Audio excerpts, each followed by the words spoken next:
అవి రన్నింగ్ అవుతున్నాయో చూపిస్తారని అందరూ కూడా ఆ ప్రెజెంటేషన్ చూడటం జరిగింది.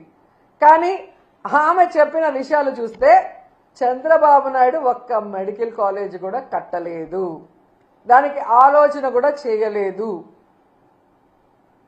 మనకి జగన్మోహన్ రెడ్డి అనే వ్యక్తి అంటే వయసులో చాలా చిన్నవాడు, చంద్రబాబు నాయుడుతో పోలిస్తే అనుభవం లేదని వీళ్ళు ఎక్కిరిస్తారు. కడప ఎమ్మెల్యే ఎక్కిరిస్తారు. మరి కడప ఎమ్మెల్యే గారికి 17 మెడికల్ కాలేజీల్ని పర్మిషన్లు తెచ్చి వాటికి శ్రీకారం చుట్టి దాదాపుగా ఈరోజు 6 కాలేజీలు రన్నింగ్లో ఉన్నాయి. ఈ 15 నెలల్లో వీళ్ళు గనక వాటికి డబ్బులు కేటాయించి చేసుంటే అవి కూడా ఈరోజు రన్నింగ్లోకి వచ్చే అవకాశం ఉండి కూడా చేయలేక వీళ్ళు వెనక్కి పెట్టి జగన్మోహన్ రెడ్డి గారిని తిడుతుంటే ప్రజలు నవ్వుతున్నారు.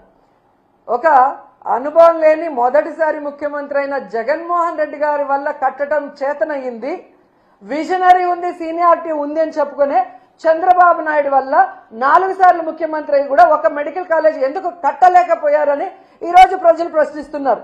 దానికి సమాధానం చెప్పండి. ఈరోజు ఈ రాష్ట్రాన్ని అప్పనంగా తాకట్టు పెట్టి దాదాపుగా 1,97,000 కోట్ల రూపాయల్ని 15 నెలల్లో అప్పు తీసుకొచ్చారు కదా, ఎందుకు మీరు 5,000 కోట్లు కూడా ఖర్చు పెట్టి ఈ 10 మెడికల్ కాలేజీని ఎందుకు ఫినిష్ చేయలేకపోతున్నారు? ఆ డబ్బులు ఏమైనాయి అంటే సమాధానం లేదు. ఈరోజు ఎంత ఘోరం అంటే పీపీపీ అంటే ప్రైవేటీకరణ కాదు అని అనిత అంటుంది. మరి పీపీపీ అంటే ప్రైవేటీకరణ కాకపోతే రౌడీ షీట్లకు ఇచ్చే పెరోలా అని నేను అడుగుతున్నా.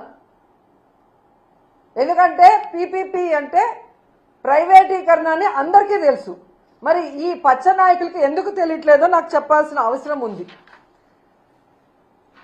ఈరోజు పీపీపీ కానప్పుడు డబ్బులు లేక ప్రైవేటు వాళ్ళకి అప్పగిస్తున్నామని జీవో ఎందుకు ఇచ్చారు? మరి ఆ జీవోని రద్దు చేయండి. మీరు చెప్పినట్లుగా పీపీపీ అంటే ప్రైవేటీకరణ కాదు అని మీరు అన్నది నిజమైతే, డబ్బులు లేక ఈరోజు ప్రైవేట్ వాళ్ళకి దీన్ని ఇస్తున్నామని జీవో ఇచ్చారు కదా, అది వెంటనే రద్దు చేసి ప్రభుత్వమే ఆ కాలేజీల్ని పూర్తి చేయాలని కూడా వైఎస్ఆర్సీపీ నుంచి మేము డిమాండ్ చేస్తున్నాం. అండ్ ఈరోజు మీరు చూస్తే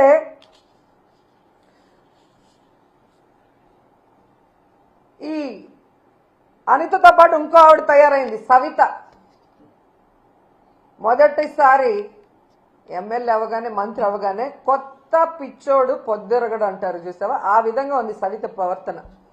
తనకు ఓట్లేసి గెలిపించిన ప్రజలకి ఈరోజు మెడికల్ కాలేజీని పూర్తి చేయాల్సిన బాధ్యత మంత్రికి లేదా జిల్లాలో? ఈరోజు చంద్రబాబు నాయుడు మీద ఒత్తిడి తీసుకొచ్చి ఆ కాలేజీని పూర్తి చేయడం ఆమెకి చేత కాదు. ఈరోజు అమరావతిలో వర్షం వచ్చింది, నీళ్లు తోడుతున్నామని కోట్లు వేస్ట్ చేస్తూ తినేస్తున్నారు. దాంట్లో కొంత డబ్బు తీసుకొచ్చి పూర్తి చేయొచ్చు కదా, అది చేత కాదు. ఈరోజు మీ వెనకబడిన ప్రాంతం అనంతపురంలో పేద ప్రజలకి ఒక నాణ్యమైన వైద్యాన్ని అందించే విధంగా చంద్రబాబు నాయుడు కూడా చేయని ఆలోచన జగన్మోహన్ రెడ్డి గారు చేసి అక్కడ కాలేజీని నిర్మాణం స్టార్ట్ చేస్తే అది పూర్తి చేసుకోకుండా దాన్ని అమ్మకానికి క్యాబినెట్లో పెడితే ఎలా సిగ్గు లేకుండా దానికి మద్దతు తెలిపావని సవితను అడుగుతున్నా నేను. మళ్ళీ నువ్వు కూడా మాట్లాడేదన్నా జగన్మోహన్ రెడ్డి గారి గురించి?